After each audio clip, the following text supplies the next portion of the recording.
நாங்க baby confirm பண்ணணும் அப்படின்னு சொல்லிட்டு கோயம்புத்தூர் போய் ட்ரீட்மெண்ட் எடுத்தோம்னு சொன்னேன் இல்லைங்களா? அதில அடுத்தடுத்த ஸ்டேஜ் அதாவது டாக்டர்ஸ் 3வது கன்சல்ட் வரும்போது என்ன மாதிரி அட்வைஸ் பண்ணாங்க? எவ்வளோ மாத்திரை மருந்து குடுத்தாங்க? அத நாங்க எவ்வளோ நாள் கன்டினியூஸா சாப்பிட்டோம்? என்ன மாதிரி ப்ரோக்ரஸ் இருந்தது? அப்படின்னு ஒரு சின்ன அப்டேட் தான் இது. இதில வந்துட்டு நாங்க வந்து ஒரு என்ன சொல்றது? ஒரு 3வது கன்சல்ட் டாக்டர் போகும்போதே எங்களுக்கு வந்துட்டு அவங்க குடுக்குற ஹெவி டோஸ் மருந்து மாத்திரை சாப்பிடுறது ரொம்ப கஷ்டமா இருந்தது. ஏன்னா, ஒண்ணு வந்து இர்ரெகுலர் பீரியட வந்து ரெகுலர் பண்றதுக்கான மாத்திரை மருந்து. இன்னொன்னு வந்து அந்த குட்டி, குட்டி நீர் கட்டி இருக்குன்னு சொல்லுவாங்க இல்லையா? யூட்ரஸ்ல. அத வந்து க்யூர் பண்றதுக்காக மாத்திரை மருந்து. இதெல்லாம் சாப்பிடறதுக்குள்ள நிஜமாலுமே அதுவும் இல்லாம கொஞ்சம் ப்ரீ டயபெட்ன்னு சொல்லிட்டு கொஞ்சோண்டு சுகர் டேப்லெட் குடுப்பாங்க, ஆஸ் யூசுவலா.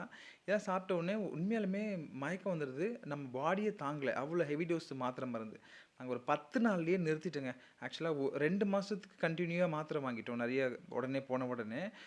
ஆனா அது வந்து சாப்பிடல. 10 நாள்ல நிறுத்திட்டோம். அப்ப வேற என்ன செஞ்சோன்னா, ஹோமியோபதிய நாங்க வந்து ட்ரை பண்ணோம். இனிமே வந்து இங்கிலீஷ் மருந்து, மாத்திரை வேண்டாம். நம்ம வந்து ஹோமியோபதிக்கு போலான்னு சொல்லிட்டு. அங்க போன பிறகு எங்களுக்கு வந்து அந்த இர்ரெகுலர் பீரியட சரி பண்றதுக்காகவும், குட்டி, குட்டி நீர்க்கட்டிய குணப்படுத்துறதுக்காகவும், அங்க வந்து ஹோமியோபதில அது அந்த பல்லி மிட்டாய் மாதிரி இருக்கும் இல்லையா? அதுதான். அது வந்து நமக்கு ஈஸியா சாப்பிட்டுறலாம். பிளஸ் வந்து சைட் எஃபெக்ட் இருக்காது. நெறைய இந்த இங்கிலீஷ் மருந்து, மாத்திரை சாப்பிடும்போது கிட்னி கண்டிப்பா பிரச்சனை பண்ணும், அஃபெக்ட் ஆகும். அது இல்லனாலும் வேற எதனா சைட் எஃபெக்ட் வரும்னு சொல்லுவாங்க. பட் இந்த ஹோமியோபதியில அந்த மாதிரி இஷ்யூ இல்லன்றதுனால, நாங்க பேபி க்கான ட்ரீட்மெண்ட்டே வந்து ஃபர்ஸ்ட்டு வந்து நாங்க ஹோமியோபதி தான் கன்டினியூவா எடுத்தோமே. ஒரு 3 மந்த் அந்த மாதிரி எடுக்கலான்னு சொல்லிட்டு, 3 மந்த்துக்கான தேவையான மாத்திரை, மருந்து, அதே மாதிரி டாக்டர் குடுக்குற அட்வைஸ் இருக்குல்ல, ரொம்ப ரொம்ப முக்கியமான அட்வைஸ்ன்னு தான் சொல்லணும். ஏன்னா, அவங்க எந்த மாதிரி அட்வைஸ் குடுத்தாங்கன்னா எங்களுக்கு வந்து, நார்மலா நீங்க வந்து ஒயிட் ரைஸ் எடுக்கிறீங்கல்ல, அத வந்து கட் பண்ணுங்க. அதுக்கு பதிலா ஜென்ட்ஸ் நீங்க வந்து இந்த மாப்பிள்ளை சம்பா, யானை கவனி இந்த மாதிரிலாம் சாப்பிடுங்க. லேடீஸ் வந்து பூங்கார அரிசி, அதுக்கப்புறமா வந்து இந்த சிறுதானியங்கள், அது ஏதாவது வந்து புட்டு செஞ்சு சாப்பிடுறதோ, இல்ல வேற ஏதாவது எந்த மாதிரி வேணுமோ அந்த மாரி செஞ்சுக்கங்க.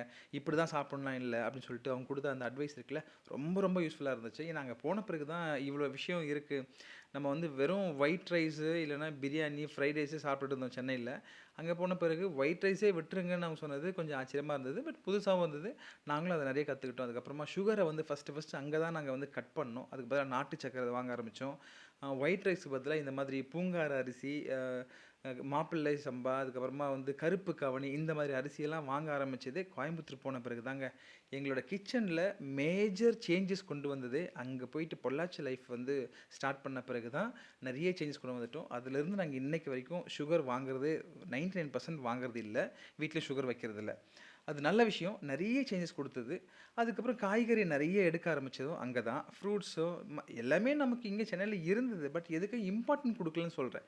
நம்ம வந்து வேலை அப்படி இப்படின்னு இருந்துட்டோம். பட் உடம்புக்காக இம்பார்ட்டன்ட் குடுக்கணும் அப்படின்னு சொல்லிட்டு நம்ம வந்து இங்க பொள்ளாச்சியில போனப்ப தான் கத்துக்கிட்டோம். பேபி ட்ரீட்மெண்ட்ன்னு வரும்போது தான் நமக்கே ஃபர்ஸ்ட்டு நம்மள சரி பண்ண வேண்டியது இருக்கு அப்படின்னு சொல்லிட்டு. எனிவே எங்களுக்கு இந்த பேபி ட்ரீட்மெண்ட்ல ஃபர்ஸ்ட்டு வந்து ஹெல்தியா உடம்ப வந்து 2 பேரும் ஆரோக்கியமா வச்சுக்கணும் அப்படின்றது தான் அந்த ஃபர்ஸ்ட்டு பேசிக்கான ஒரு விஷயமா இருந்தது. அது இல்லாம மனசு ரொம்ப முக்கியம். மனது வந்து சரியான மனநிலை இருக்கணும்னு சொன்னாங்க. பட் அதுதான் எங்களுக்கு அடுத்த ஸ்ட்ரகிளா இருந்தது. அத எப்படி ஃபேஸ் பண்ணணுன்றத நான் உங்களுக்கு அடுத்த வீடியோல சொல்றேன். அண்ட் இது என்னன்னா, நம்ம வந்து லாஸ்ட் வீடியோல நம்ம சொல்லியிருந்தோம். வெறும் ட்ரீட்மெண்ட்டுக்காக போன இடத்துல நம்ம வந்து ட்ரீட்மெண்ட் மட்டும் இல்லாம, நம்மளால சின்ன சின்ன என்னென்ன பண்ண முடியுமோ அதெல்லாம் பண்ணணும்னு சொல்லிட்டு, பாண்டா கூட்டுன்னு சொல்லிட்டு ஒரு சேனல் ஆரம்பிச்சோம் சொன்னேன் இல்லைங்களா? அந்த சேனல்ல இந்த வீடியோ போஸ்ட் பண்ணியிருக்கோம். இது என்னன்னா, இந்த சின்னாரப்பதின்னு சொல்லிட்டு மலைவாழ் மக்கள் அங்க அவங்க இடத்துக்கு போயிட்டு, அவங்களுக்கு வந்து நம்ம ஃபுட்டு சமைச்சு, அதாவது மீன் குழம்பு, சாப்பாடு அவங்களுக்கு வந்து சமைச்சு குடுத்து, அங்கேயே சாப்பிட்டும் வந்தோம். நல்லா இருந்தது உண்மையா சொல்லணும்னா. அவங்களோட நம்ம என்னென்ன பேசினோம், என்ன மாதிரியான நெறைய விஷயங்கள் அவங்க நமக்கு சொல்லிக் குடுத்தாங்க. அந்த மலைவாழ் மக்களுடைய வாழ்க்கை அவங்களோட லைஃப் ஸ்டைல்லாம் எப்படி இருந்ததுன்னு சொல்லிட்டு, அத வந்து ஒரு முழு வீடியோவா நம்ம வந்து பாண்டா கூட்டம்ன்ற அந்த சேனல்ல போஸ்ட் பண்ணியிருக்கோம்.